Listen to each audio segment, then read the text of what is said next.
All right, here we go. Another day, another dollar. You know, someone said that to me the other day. Wait, what? Another day, another dollar? This guy that I work with, who will remain nameless because not a fan. He's like, well, you know, brother, another day, another dollar. And I'm like, and I literally just go, no, I don't know. I don't know. Yeah. That's the dumbest saying ever. It's the same thing when people it's just like those filler sentences. When you talk to someone, you go, hey, how's it going? And like, if I ask somebody, if I just go, hey, what's up? I don't want to know. Like, I just want you to be like, hey. It's like a friendly hey. Just like, hey, what's up? But if I say, hey, how's everything going? That's me soliciting a response from you. Yeah. That I'm actually interested in how's it going? Mm-hmm. How is everything going? Maybe you have to just be a little bit more direct and go like, I would like you to respond on how everything is. Maybe please. It's like, hello, but don't talk to me. Well, this guy, he's the kind of guy that if you like say, hey, how's everything going? So-and-so. Living the dream. There's not a worse thing in the world you can say to someone after you've asked somebody, hey, how's everything going so-and-so? And they just go, you know what? Just living the dream. Do you know how many people are... No, you're not living the dream. Because the dream, if you're saying that this is living the dream, your dreams suck. You have no aspirations in life. I don't pretend at all when I'm working that I'm living the dream. I love what I do, but would I rather be doing something else? Of course I would. Yeah. I'm not living the dream. I may be living a dream. Not a nightmare, but not my dream. Not this thing I've always aspired to do. So I think it's weird when people go, you know what? Just living the dream. I feel that. Like, fuck off. No, you're not. Yeah, I think people say it just to... it's filler. It's just to keep on moving. Because I think if people really... Just keep on going. I think if people actually were like... Like, what if you responded with, no. Well, what dream is that? No, I just found out my wife cheated on me. Like, and then you're like, oh. Yeah. It's like, I don't know you that well to be your therapist. But also, I don't want that response either. Like, how's everything going? Dude, there's another guy that I work with. If you ask that question, like, it's doom and gloom. Yeah. And you'll hear about it for 30 minutes. And it makes you so depressed that you just want to go, like, slit your wrists. Yeah. You just be like, I am now just so much more sad in your response. And you don't even have to live it. But part of me wants to hear him because there's so much unbelievably interesting stories that people could tell that they never tell. Yeah, I think I have some of those stories. Yeah, because I would love just to be like on a train. Yeah.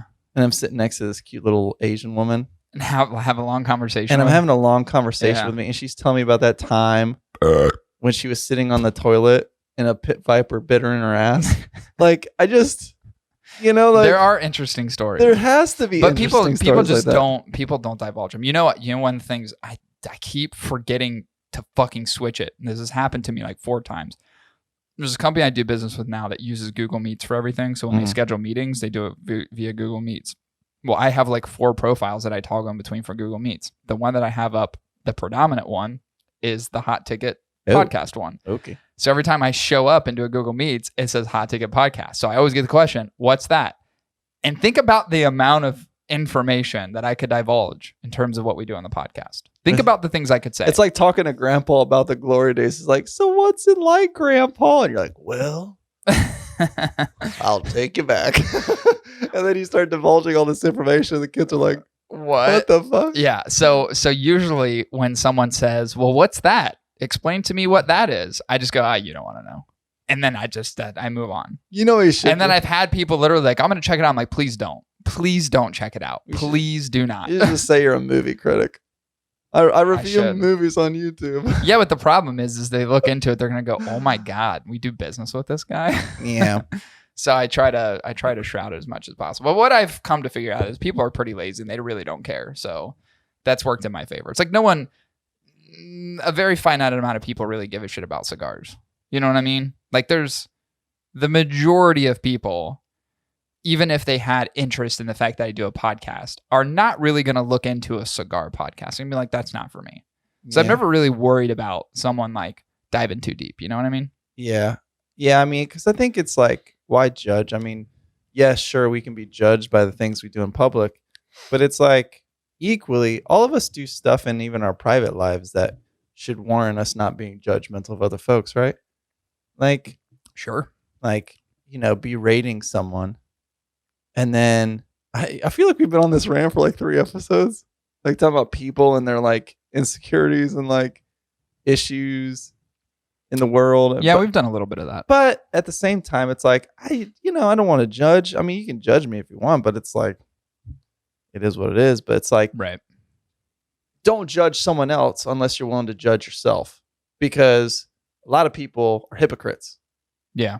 And, oh, yeah, for sure. And it's like, all right, Jim, you want to get on me for this shit that I've said publicly? It's like, I mean, dude, you and your wife put sour cream and fucking chives and fucking bacon on you, and she calls you Porky the potato skin. It's like, you know, but I'm not going to judge you. Yeah, no, it's interesting. That is actually an interesting thing as far as like the whole judgmental piece, because I think I come at it from an angle sometimes where I'm like, fucking judge me, because I'm going to judge you. So you can say whatever the fuck you want. Hard I just don't care. Dude, I judge all the time. Think about most women. No offense. Actually, you know what? I'm not even going to say no offense, because I think we have like 4 women that listen to our podcast. So it doesn't matter. 0 now. Probably 0. Women are catty as fuck. So you want to talk about the ultimate judgment? Dude, just talk. I can't tell you how many times it's like you see somebody, like, it doesn't matter if you're with a friend, a wife, a spouse, a girlfriend, whatever. Some girl walks by that they don't know, that's not their friend, and they have a fucking comment to make. You know, women judge everybody. Do you know what's interesting? There was a study done showing the difference between males and females when it came to aggression, right? Which is a negative emotion, usually resulting in anger, right? But the study found that men were predominantly more likely to be aggressive physically. Right. Fighting, that type of shit. Scrapping, yeah. Women were predominantly more likely to be aggressive socially.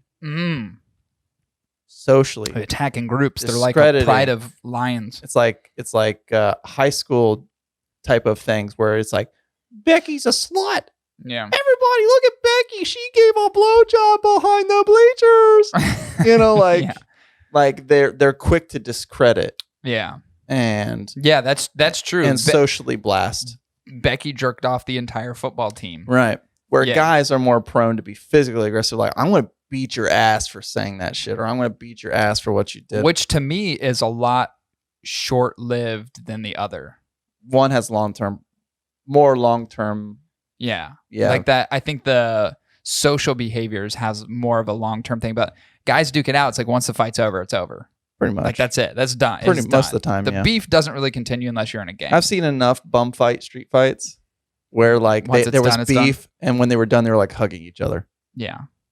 Well, if you're homeless, what else are you gonna do? Yeah, that's true. Because both of you have to retire to your boxes, and you're laying next to each other. That's true. You're gonna see them again. They do get paid though. Yeah. Yeah. Did they ever disclose how much money they gave them for those fights? I don't think it's money. I think it's like Slim Jims. Wasn't there like a bumfights.com? I watch them. I've watched them on YouTube. And you still watch them? I thought they were not a thing anymore. Can you still watch them? Oh, I don't know. This is several months ago, but I do recall. Oh, shit. I thought you were going to say like 15 years ago. No. But I've watched. Why are you watching bum fights? A significant amount of street brawls where it's like unsanctioned fighting, almost like MMA. Why? But it's unsanctioned, like neighbor's got beef with his neighbor. Yeah. Over something. And then they like duke it out to like settle their differences. Yeah, fascinating. You still don't answer my question. Why? Why do I watch it? Yeah. I am fascinated by, one, the nature of humanity. And 2, I kind of enjoy it. Oh, Jesus Christ. It's just, I don't know. It's fascinating to me. It's fascinating watching 2 homeless dudes beat the shit out of each other. It's just so strange to me. But after you've watched one, haven't you really watched them all?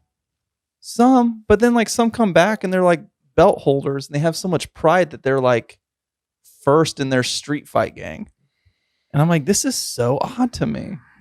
I got nothing. They have so much pride in it. It's interesting. We do have some cigar news. You want to get into it? Yeah. Let's do it.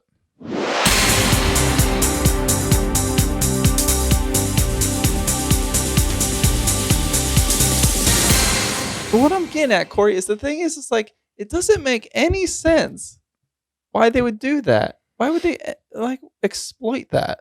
Yeah, I don't know. Strange. Anyway, so here we go. Blackbird Cigar pulls out of PCA 2022, which is interesting. Not that this is like extremely huge news, but Blackbird, remember they came on the market 2 years ago and they got into PCA like last minute. Mm-hmm. Got a booth set up. That's right. I think when we talked to Jonas for the first time, it was weeks after PCA and they had just exhibited for the first time. They were there last year and they pull out again. The reason for that, according to this article, is the fact that they just built that newly, it's a brand new factory. I think they've built from the ground up and have put dollars and resources in that, and then are not going to be joining PCA. Now, are there other hidden reasons? Probably.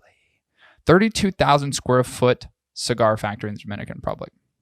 So they are putting all their eggs in that basket. I've actually seen something similar to this before, like in the industry that I work in, where it's like, if you're going to invest dollars, where are you going to invest them? Most bang for your buck.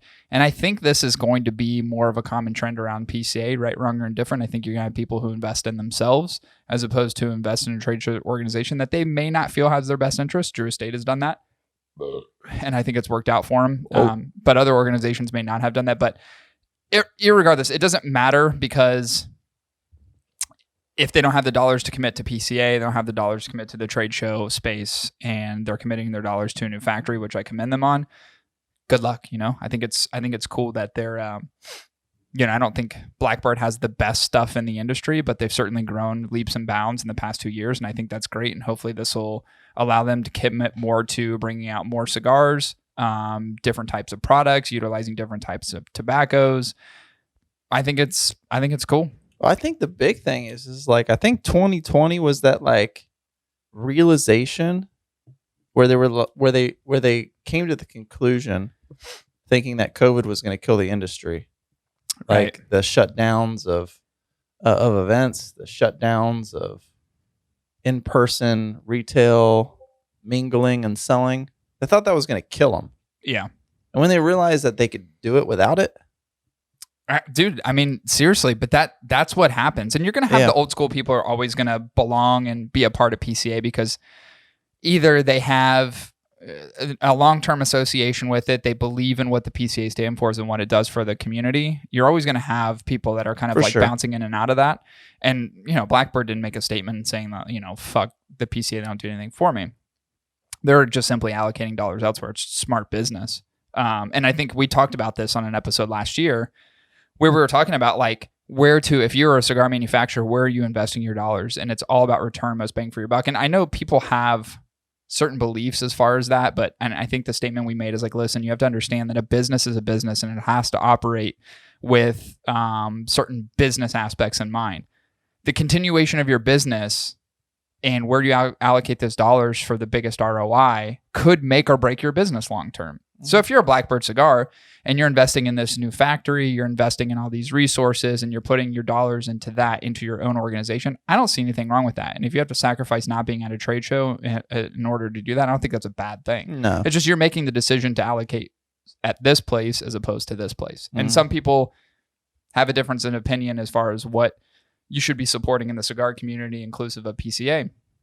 But it is what it is. Some people have dropped out and other organizations have joined. So kind of is what it is. Next piece of news. This one was interesting. I sent this to you the other day. La Flor Dominicana, LFD, releasing NFT project for the Andalusian Bull. Now, this is the second NFT project. The first one that came out, I forget who it was. I was talking to Cal about it the other day. We're bouncing back and forth, but I forget who he said it was. This is technically the second one. Now, this is their idea of getting into the NFT game with a brand new Vitola and an exclusive one, which is a 6 1/4 by 42 Lonsdale that utilizes the Andalusian Bull blend. So obviously one of the most popular blends in recent history, highly sought after cigar. So now they've made it into an NFT, and I'm not going to go down the rabbit hole of NFTs. You and I could probably talk to it, I would say, more intelligently probably than most people who are listening to this podcast. But just know this, what it's going to give them the ability to do is to essentially transactionally stamp where this cigar goes through its progression of buying over a period of time. So what I want to be clear on is that this, and Chris, you tell me if I'm right on this Andalusian Bull, the Golden Bull NFT, is not meant to be smoked. This is essentially meant to be collected. Yeah. This is what this cigar is supposed to be. Because the whole purpose of NFTs, non-fungible tokens, is to continue a buying pattern. Well, that's what we've seen trend-wise. That's what you see trend-wise. It doesn't have to be that. Because an NFT represents a digital contract the same way you could treat it as like the title on your car, or like the title for ownership on your home, right? Things appreciate and depreciate depending on markets. The difference in this, though, and I want to make clear because you're talking about digital transaction. Yeah. Most of what we've seen in NFTs don't have to do with something that is tangible that you can hold. No, it's digital. It's digital. And so it was Atabay announced the Black Ritos, which was a completely digital release. This is not digital. This is a tangible. This is an item you can hold. These are cigars you can hold. Yeah. Yeah. So that's the difference between the two. But at the same time, it is much like that. It's like having something worth of value. Right. Scarcity, equals value. I mean, that's really what it comes down to. So it's an interesting play. We've definitely talked about it. Yep. It was funny because we just had this conversation like 2 weeks ago. Yeah. Like the whole idea. And what was the last thing we left with was, when do you think we'll see the first cigar manufacturer do this? When's going to be the first one? And it's happened very quickly. Happened pretty quickly. So Tony Gomez, Lito Gomez's son, said, "We realize the idea will expose a lot of people to a totally unknown world. So being able to provide safe, secure platform for bidding and purchasing that offers assurance regarding I think it's supposed to be regarding authenticity is extremely important. The way we see it, these NFTs are just access to special cigar. They are an investment. That's what I mean by like this is meant to be kind of collected." And what tends to happen is that the value you hope the value increases, so you can sell and then you can sell it later and make a profit. More money. By the way, drips and drabs of that profit continue to go back to the person who releases the NFT. Yeah, if that was an agreed upon thing, right, which is like a royalty, basically. Yeah. I mean, here's the sad part about the cigar. Personally, I would buy it with Bitcoin or Ethereum just to smoke it. I wonder what the starting price is, though. Oh yeah, here we go. So they did this at Pro Cigar Festival, and one was purchased for $32,000. Okay. Holy shit! Here's the thing. I like smoking. I don't like collecting. I think it's foolish to collect cigars. I think it's fucking foolish. But at the same time, if you're very much a collector, the reason you wouldn't smoke it is because that's like the equivalent of you burning your house down. Yeah. Yeah, for sure. So okay, so they're coming out with 7 of them, and it's going to be on the Eureka Marketplace in July. The purchasers of 7 NFTs will have access to buy up to 70 of the Golden Bull per month for as long as they own the NFT. Should they choose to sell it, the rights to the cigars will transfer to the new owner, meaning that only 7 people in the world will have the ability to buy the Golden Bull. They're still doing it wrong, and I'll talk to you offline. They're still doing it wrong. Oh, did you hear that, LFD? You're doing it wrong. Chris said so. I'll get into it later, but you'd have to consult with me for lots of money if someone's paying you $32,000 for a goddamn cigar. Well, that was just what was purchased at Pro Cigar Festival. Yeah, it's going to hit the marketplace, which I believe will probably be bid. I don't know if they put in a starting price, or I'm not sure how the value. I'm not sure where the value of the cigar comes from, unless it's just like a starting price that LFD will dictate. Yeah, I'm curious. I'll have to look at that NFT. What if we bought one? What if we bought 10 of them? It ain't worth that price, though. That's the sad But they're part. not saying it's $32,000. That was just what it was auctioned at the Pro Cigar Festival. I know. And not even an NFT. But with a limited number. Yeah, it could go for more than that. That it'll be extremely higher than an MSRP price. Yeah, but what if? Let's say we could. And what if it sucks? What if we could get in? You won't know because you'll never fucking smoke it. But what if we could get in for $50,000 and then in 3 years it's worth like $1 million? Someone Dude, if Gurkha can make $1 million cigar, you have no faith in this? Someone has to smoke it. Us.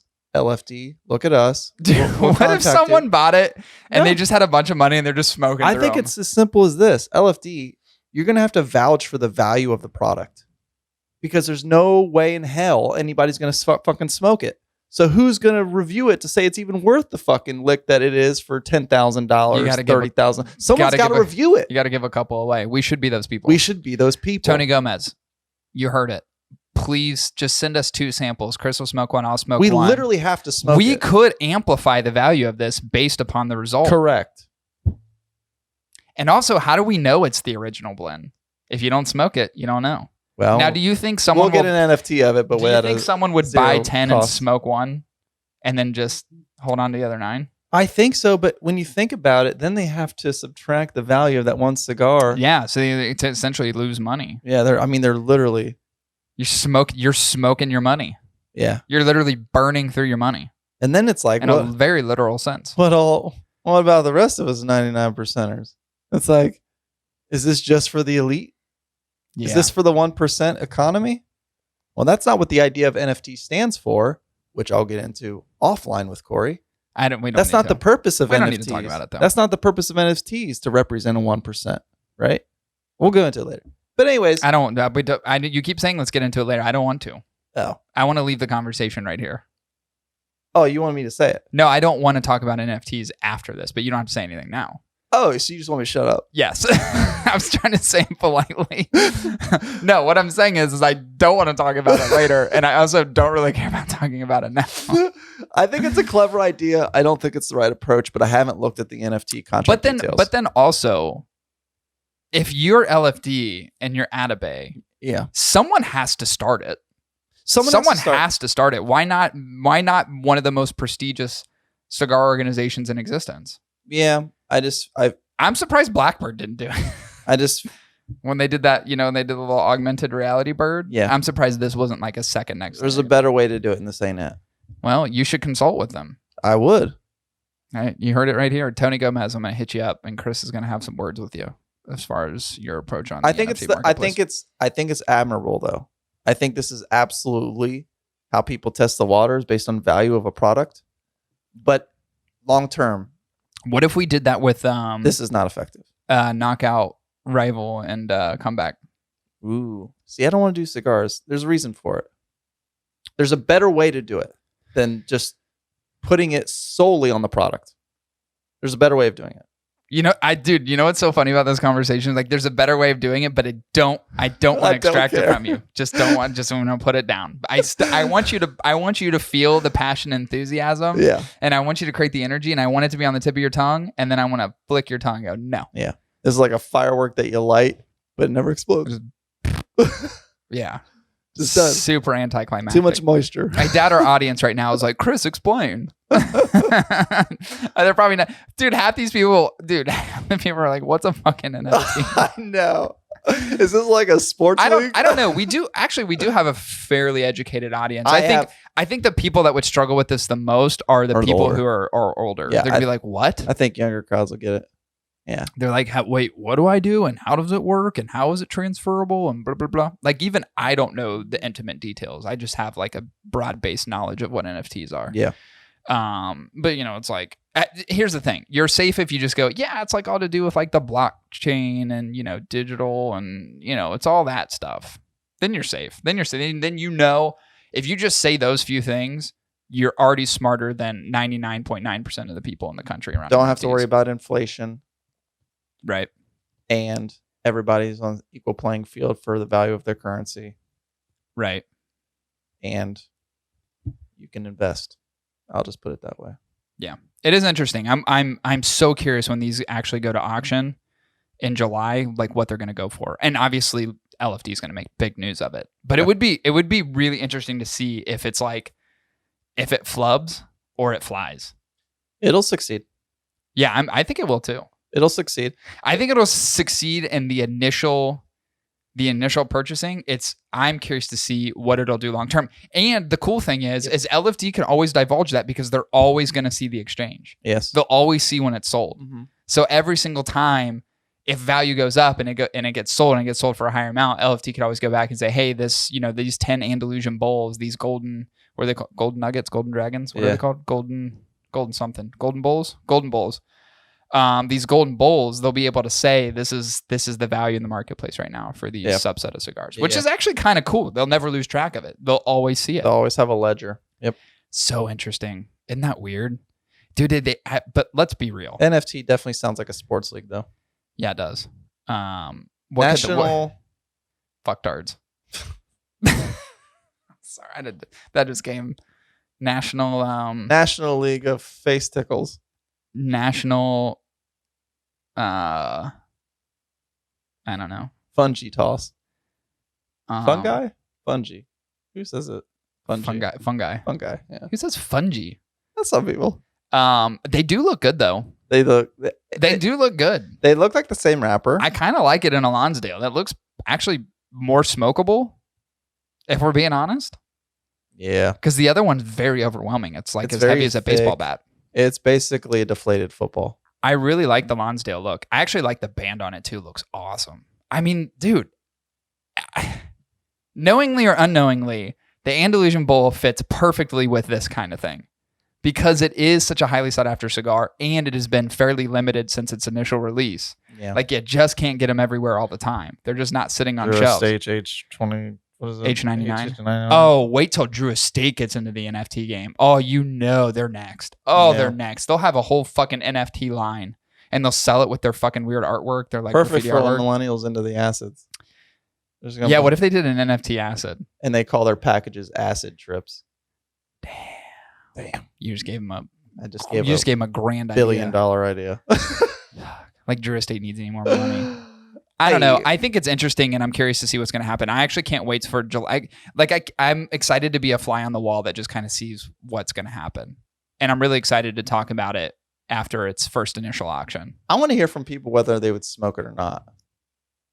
I know. That's my biggest thing. I couldn't. There's no way. I would. Dude, I have 6 or 7 Andalusian Bulls right now that are only worth what I paid for them and I don't smoke them. Like, because here's at the end of the day, I'm thinking to myself, who has bought that $1 million Gurkha? Gurkha?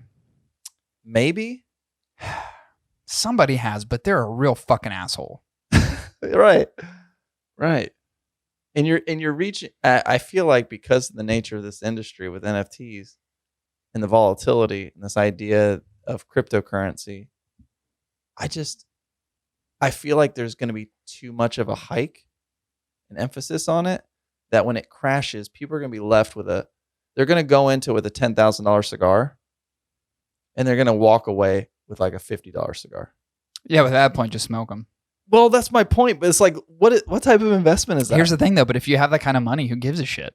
If you have enough money to pay that for a bundle of cigars. Well, that's my point. Now we're talking about the 1%, which is not the point of NFTs and blockchaining. Dude, who are you? And cryptocurrency.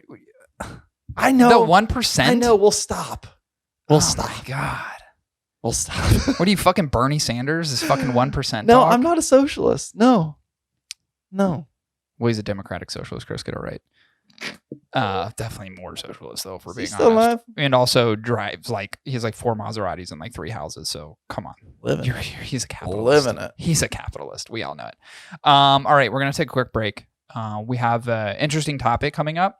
Mm-hmm. Which is all centered around why you wouldn't want to start a cigar podcast. And the reason I am touching on this topic is because over the years, I've had people specifically ask, like, what do you do? I want to start a cigar podcast. I want to invest in this thing. I think I have things I want to talk about and so on and so forth. And I've given my sage advice around what to do, what not to do. And given the times now with podcasts being on this uprise explosion, I'm going to tell you exactly why you shouldn't do it.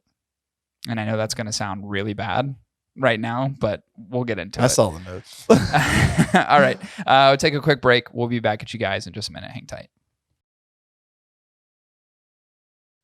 I'm getting to the point now, my age, my health, the fact that, I've gotten all this social anxiety that I don't even want to leave my house anymore. The thing is, I still want to smoke cigars at home. but I sure as shit do not want to leave my home. Yeah, well, you're perpetually sick, so there's I'm a societal perpetually sick. responsibility that you have as well. I just wish there was like some way for me to like buy cigars without having to think about it. I think I have the medicine for you. My cigar pack. Curated packs come straight to your door every single month. Is it 5-pack of cigars, specially handpicked for you. And you can also subscribe to the Factory Direct program and get cigars that you can't get anywhere else. Yeah, as long as it covers the Omnicom variant, I'm good. I heard they show up in hazmat suits. Yeah. Just to make sure that safety and protection are at top of mind. That's So good. you can visit My Cigar Pack, www.mycigarpack.com, just for all their options. Again, that's www.mycigarpack.com. Are you ready? Are you ready? Are you ready? Are you ready? Yeah, you gotta get that growl. Oh, well, don't you know? Oh, you guys want some pork chops for dinner? Huh? I don't know if that's Canadian or if that's like Northern Michigan. It's all the same. And they're about the same. The closer you get to the Great Lakes, the more that accent comes into effect. I think Like I know people live in Buffalo that have that. I think it's something toxic in the water. It may be. It's like Wisconsin, Chicago. They all have that. Northern Michigan, actually even Central Michigan. Cleveland has a little bit of a. And then you like up into Buffalo. It's literally everything that borders the lakes. Yeah, it's Just gets like something super in the Canadian. water. Something in the water. And then if you're Canadian, it's just so thick, which I don't mind. I think it's actually kind of a cool accent. Yeah. It makes you sound dumb, kind of, but it's not. Yeah, for sure. It just sounds that way. and it's like, why do But it doesn't make you unintelligent. European English speaking folks sound intelligent? It's very odd to me. Yeah, if you hear a British guy talk, Yeah. you're like, he must be a genius, and you just realize he's a fucking idiot. Yeah, exactly. But they sound so smart. Yeah, you think But they have you an just- IQ of 160? You have to judge them on their teeth. If they have bad teeth, they're uneducated. If they have good teeth, they've gone somewhere in life. I think if their teeth are bad, they're very well read. You think so? And I think if they have prettier teeth, they don't give a shit about their IQ. Oh, that could be true too, because I have seen guys on, like British guys on documentaries, and you're just like, holy shit, their mouth literally looks like an ivory can opener. Yeah. Like you could just take their head on the edge of a can and just smack it down and just turn their head. And then boom, Chef Boyardee. All right, let's get into it. So I've listed out 5 reasons why you should not start a cigar podcast. Now, I'm going to provide some context, just a little bit, or some statistics, and they're very simple. But here's the reality. So when we started the podcast in 2017, there was less than 500,000 podcasts that were actually in podcast directories. Mm-hmm. And specifically at that time, Apple Podcasts was the number one. But that was the number of published podcasts was actually under 500,000. Today, over an estimated 2 million. That's in 5 years. That's insane growth. Now, why is that important? It's important because podcasts have become a super crowded space. So crowded. If you think about it, if you were to reflect back on like 5 years ago, off the top of your head, if you're listening to podcasts back then, you could name the biggest podcasts. Like you could name like definitively, here's the 5 largest podcasts. Some of the serial stuff that was like super big. There was like a crime podcast that was super big. You had Mark Maron, Joe Rogan, and then there was like some comedian podcasts that were like really large. NPR for like news. Yeah. Like that stuff. Now it's like it's gotten so big that they've broken it down into so many different categories to make top lists in each category. It used to just be like you had these top lists, and this is just they were all scrambled together. Now it's like top lists of comedy, top lists of this, and that continues to grow as topically things begin to expand. So you go from less than 500,000 to 2 million in a 5-year span. Become a pretty crowded space. So let's get into the first one. Now I'm gonna preface this.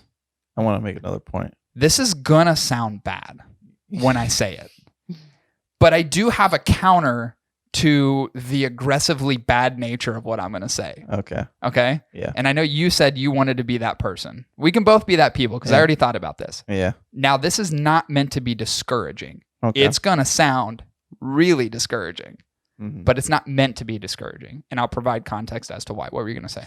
What I was going to say is I think the anomaly here with podcast growth in such a short period of time, I think is also attributed to the nature of content online, is the same way music was heavily impacted with the internet. Yeah, for sure. It became flooded with a lot of content where there wasn't a lot of great content. That is true. There's a lot of shitty podcasts. And so, yes, you may. But love you too, bud. Love you, bud. You do you, man. So cute. But I find like it's just the nature of things that when in an overcrowded market, it's even that much more difficult to make a name for yourself. Because one, there's a lot of them out there, and two, there's a lot of bad ones out there. Yeah. And For so sure. I think the same thing happened with the music industry when MySpace and the internet came to be. Yeah, it was easy to upload. Makes it incredibly accessible. You were seeing like, when they get like SoundCloud too, that you were was real seeing big. bands get signed by labels that had no business getting signed. Yeah, for sure. Based on like weird popularity. There has been kind of a correction in that though. There has been a correction in that for Which sure. you wonder if that's going to be the same way in podcasts. I think so. I think, well, and we'll get into that. By the way, and at the time we started this podcast, if you were to start a podcast, statistically, you wouldn't make it past episode 13. That was like that was the average. That was as far as it was going to go. And that really is that kind of time period of whether or not you want to continue investing in something. And a lot of it is very discouraging because you're trying to build an audience, right? Which takes a long time in podcasts because there really at the time was no good way of searching for specific podcast content unless you were on Apple Podcasts, which was just, was it iTunes? I think it was just built into iTunes back then. Yeah. And you would have to like almost specifically search for a certain thing. And there was like no Googling what were the most relevant podcasts. There was no articles. There was no blogs. There was none of that. We were associated with Kathy Griffith on iTunes. Yeah, we were, which is very strange. It was very strange, and it's because I think she used the word hot ticket. Yeah, I think she did. And I'm like, why is Kathy Griffith? Yeah, fuck her. What happened to her? I don't know. But let's get into this. Number one, whatever idea you have, it's likely already been done. That's the reality around, and I'm saying Cigar podcast specifically. If you go into the directory and if you look for cigar specific podcasts, there is so many now. Yeah. When we started, there was like 5 relevant podcasts, really, and kind of including us. Now there's probably 30, and still small. It's real. It's still. What I'm saying is like relevant podcasts. Yeah, for sure. There's some people that just put shit out there and they don't promote it, and it's in the ether. So what I'm saying as far as that goes is that it's really hard to develop original content when it's already been done.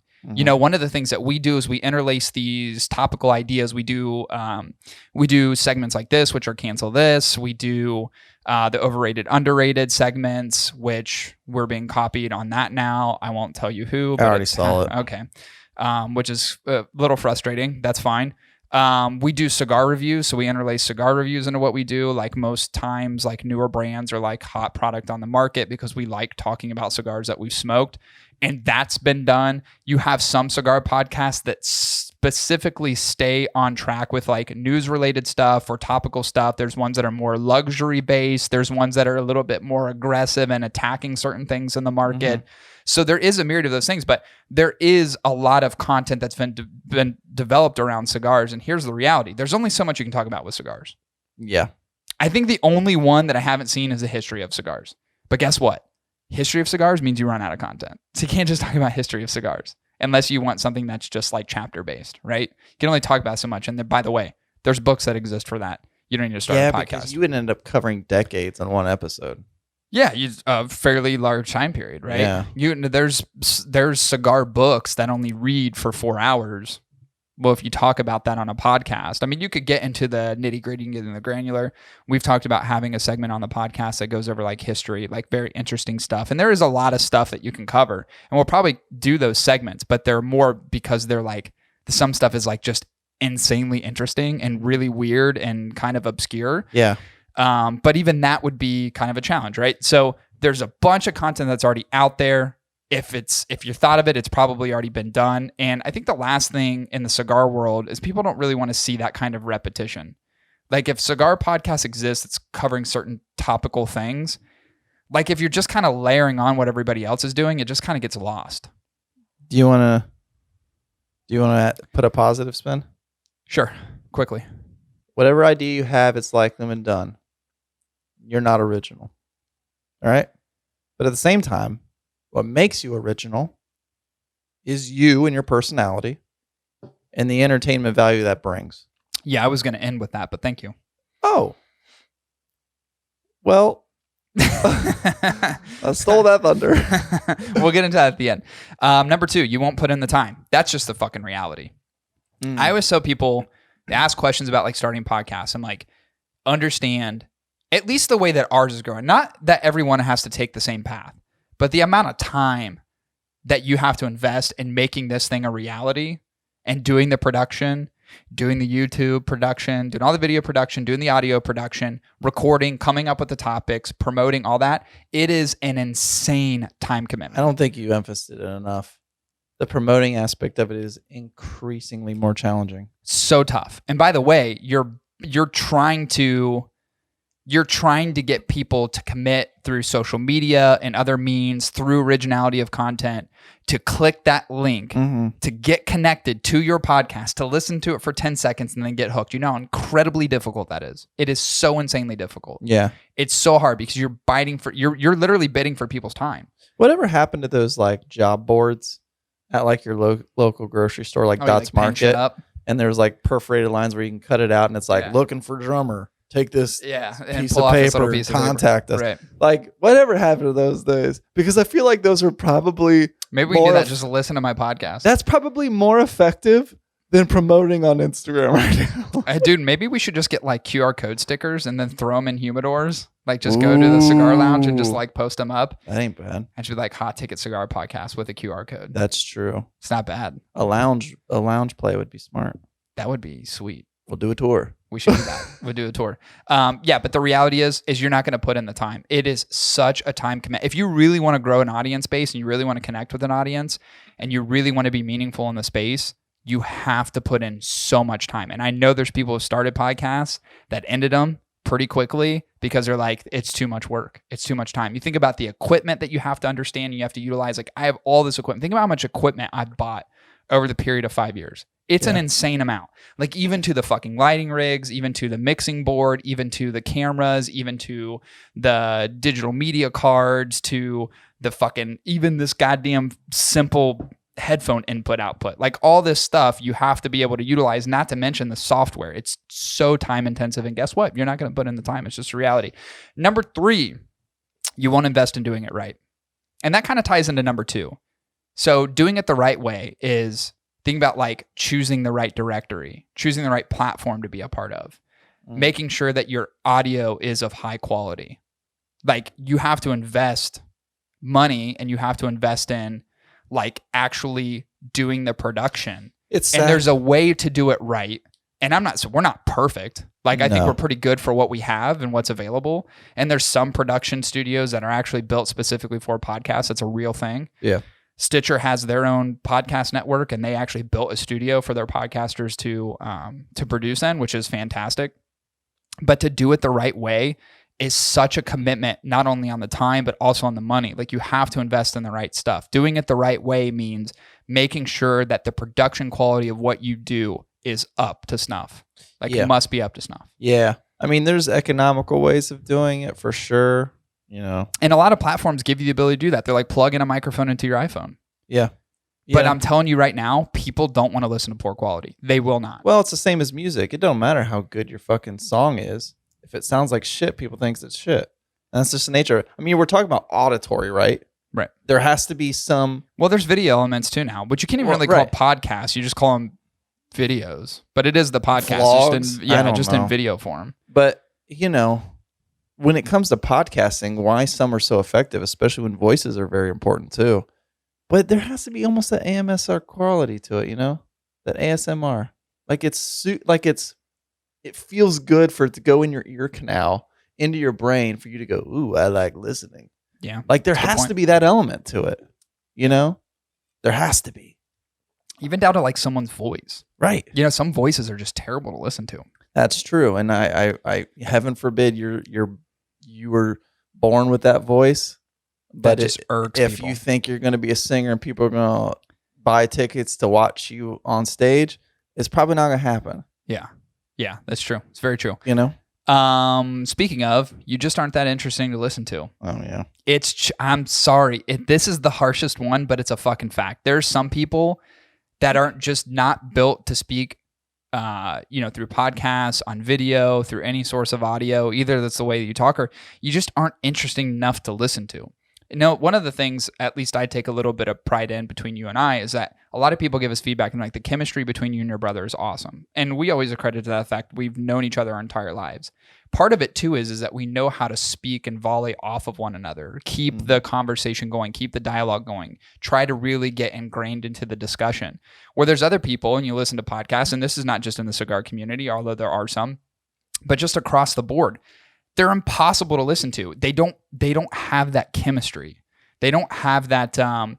It's hard to like get excited or create a connection with them. You listen to what they're talking about and it's not even the content sometimes. Sometimes it's just the delivery. Sometimes it's the timing. And it's just like, you aren't interesting to listen to. You don't have anything really important to say. Hey. The content could be part of it. Yep. The context could be part of it. But sometimes you're just unbearable to listen to. You're boring. I think the nature of what a band is applicable even in this nature. It's like you have someone who's maybe gifted at guitar, one's gifted at drums, and one vocals and bass and all that stuff.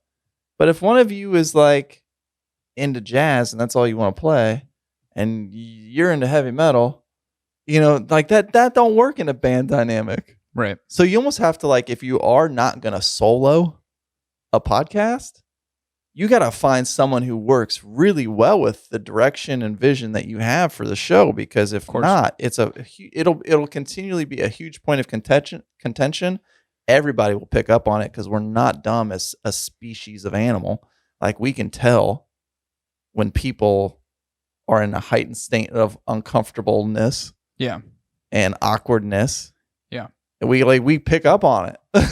It is interesting. It's like I've talked to people before who want to start a podcast, and they're and maybe the thought process, and maybe there's a comfortability in some people talking behind a microphone and not maybe in front of a camera. Sure. Where it's like I feel like I have a lot to say, but I'm somewhat introverted. I actually admire people who start podcasts that are more introverted because I think only from a mental perspective it helps them get out of a comfort zone and probably teaches them a lot in terms of like how to speak here's the worst thing about podcasts is listening to your podcast. Listening to your own podcast, I got to do it every fucking week. I got to produce this shit not only for the podcast platforms, but also the videos. I got to listen to this shit twice. Yeah. and then when it hits the directories, I have to go through it to make sure all the audio sync to the directories correctly. So like 3 times. It's unbearable. Like, I don't want to listen to my own voice. I want to produce a podcast. I want to move the fuck on. And I don't have a choice. I got to keep listening to it. You can't Johnny Depp it, where they were like, have you ever seen your own? No, they asked him, has he ever seen any of his movies? He's like, I've never watched any of my movies. Yeah, good for him, though. I wouldn't want to either. It's just he like says a comedian. It makes him feel awkward. Yeah, it's like a comedian's like, hey, did you watch your own special? And like outside of editing, every one of them's like, no, I can't bear to watch it. I mean, then that's kind of what it's like. So just understand that if you're gonna start a cigar podcast, that you better be fucking interesting to listen to. It's the only way you're gonna grow an audience. Because if you're boring, if there's awkward pauses and things, topically, if things are disjointed and disconnected, no one's gonna want to listen to you. And as quickly as they've listened to, I'm telling you, you'll lose people in 10 seconds. 10, you get like 10 fucking seconds to make a good impression, whether or not people are gonna keep going through that content. Yeah. You get about 10 seconds and then they're going to make a decision. Do I keep going or do I stop? So you got to make a good impression up front. It's like speed dating. It's interesting, dude. People's attention spans are just so... Here's the thing. Most podcasts are an hour long, roughly, sometimes more. Mm-hmm. That's an hour of someone's time a day that they're dedicating to listening to. You better be interesting. There's so many podcasts out there to listen to. So if you're going to start a cigar podcast, you better have your shit together. You better not be a boring motherfucker. And here's the thing about cigar smokers. Most of you are fucking boring. Not all of you, but a lot of you are fucking boring. I love you, because cigars are a nerdy thing and nerds are boring. I love you, though. I love you all, too. You're fucking great, but I'm just saying. All right. the last one, even if you build it, they may not come. This is not Field of Dreams. This is not Field of Dreams. You are not going to put a podcast on the directory, especially these days, and an audience is just magically going to grow. So this is kind of an all-encompassing thing. This really hits on each one of the 4 that we talked about before. It's putting in the time. It's being interesting. It's doing it the correct way. It's buying the right stuff, and it's promoting yourself. Like the recipe for success is there, but it's up to you to follow the recipe and to bake the fucking cake. Well, I think the biggest thing is you have the ingredients. You have the potential ingredients. You have the ingredients, but you don't have the recipe, because I think the biggest challenge that some people face, I think some people just fall into natural success. Maybe they're just interesting. They have a perfect idea for something and they're the perfect fit for it. But a lot of the times it's trial and error. Like when you think when you think of things entrepreneurially, your first idea ain't the best idea, man. I'm gonna be real with you. It may seem like it. You may be gung-ho and fixated on it, but it's never the best idea. And you end up finding out from potential customers and smart people as well around you that help shape and inform you to make changes where you notice things begin to fail and start trying other things in other areas. So it's a lot of trial and error. Yeah, think about how much our podcast has evolved over 5 years. Yeah. All the different things that we've done. We've done logo changes. We've done concept and segment changes. We've upgraded equipment 100 fucking times. We started producing video for YouTube. Like we made all these fucking changes in what we're doing. A website. To really, exactly, a website to evolve what we're doing in the space. And then you've got an even more critical component, and that is how you promote yourself, which is predominantly done, most podcasts, on social media. Mm-hmm. So then you have the social media aspect that you have to keep up with and promote. There's so much that you have to invest into. You can't just put a podcast out there and this cannot be your strategy. Praying and hoping and dreaming is not a strategy for success in a podcast. It's just not a reality. So even if you build it, they likely ain't going to come. You've got to put in the effort. Mm-hmm. You have to put in a ton of effort if you really want to drive success. Now, that all sounds kind of harsh. And maybe that seems a bit discouraging. I actually thought in my head I was going to make it more discouraging. But here's the reality. And here's what I'm going to say. If you're going to start a cigar podcast, there's ways to do it the right. I mean, you can do it the right way. Mm-hmm. And it all comes down to your willingness to do it the way that it needs to be done. Even if your intention is not to grow the biggest audience, even if it's just, I have something interesting I want to talk about and I kind of want to put it out there. That's kind of how we started. It's like we have these ideas and we have these thoughts. We love cigars. Let's start a cigar podcast. And then it continued to evolve. We continued investing in it. We continued getting better. We continued refining what we were doing. So if you have something you feel is interesting to talk about, I don't want to discourage anyone from doing it. I'm just letting you know how difficult the process is. You said something profound. And I'll try to put it in clear, concise message for the listening audience in this. I guess it's a 50 millimeter lens. Yeah. Motivation is everything too, because if you're going into this as a numbers game, if you're going into this to make some side dollar, ain't happening. There's no money in it, guys. We've done it for 5 fucking years, and I'm telling you, it doesn't pay bills. And without selling our soul. yeah, without selling your fucking soul. That's about it. We've definitely declined more opportunities for sponsorships than we've gained. I promise you. So I don't know. So you gotta be in the right headspace for it. You gotta do it because you love it, not because it's a numbers game. Yep. Not because you think you're gonna make money off it. Because in this industry, it is brutal. Well, think about this. We've said there's no money in cigars. We've talked about this with numerous guests. Like if you try to start a cigar brand to get rich, you're never gonna get rich. Think about how hard that is when you're not selling a cigar and you're only talking about it. No shit. It's impossible. There's no one that does a cigar podcast that's getting rich from it. No. There's a single fucking soul. Just ask them, what do you do minus half wheel? What do you do full time? Yeah, minus. Well, Half Wheel has a site, Yeah, they do. And minus Cigar Aficionado. Can you really point to any other ones who aren't retailers that don't have some side gig? Yeah. Or like a primary source of income? Most of them have something else that they're doing full time, and it's a passion play where they probably get some extra scratch on the side for sure through advertisements. You can make money. You can make it. You can make money. It's just not going to pay. It's not going to pay all your bills. I think that's a bit relative when I say make money, because what's making money to you look like versus me. Yeah, for sure. Me making money is a couple of dollars for a Happy Meal. Yeah. You making money could be like, I'm going to retire. Yeah. Yeah. And if you're trying to convince a brand, so the cigar industry is old, and advertising in the cigar industry is old, right? It's all publication based. It's all through websites. Like, I'm surprised there's even advertising on the websites. You want to try to convince someone to fucking sponsor your goddamn podcast? It is so fucking hard. Dude, I didn't even think about it. It's still like the band. Think about this. I'm not calling out any.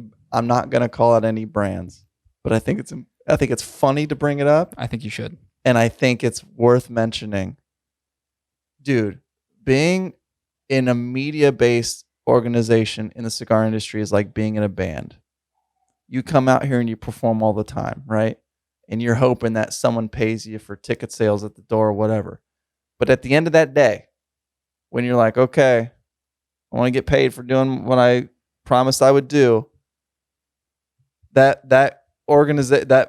venue, aka cigar brands, go, well, you know what?